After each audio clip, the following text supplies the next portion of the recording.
How to fix a GTA 5 corrupt game data, please reboot. If you find this video helpful, drop a like and subscribe. Now, it can be really annoying if your GTA 5 is just constantly crashing, so there's a few different things that you can go ahead and do. The first one is going over and then just going over to Steam. If you download it on Steam, I'll show the Epic Games version as well.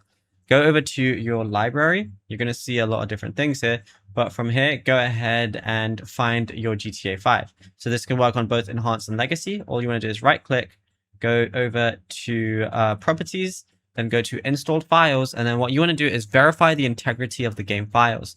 Now this is going to check if there's any corrupt file or missing file, and then it's going to replace it with a new fresh one. And then same thing goes for Epic Games Launcher. All you want to do is open up your Epic Games Launcher, and then I don't have GTA 5 installed through Epic Games, but I'll show you exactly what to do.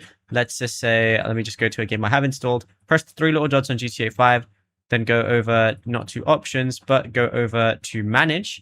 And then once you're here, what you want to do is verify files, and then you'll be good to go.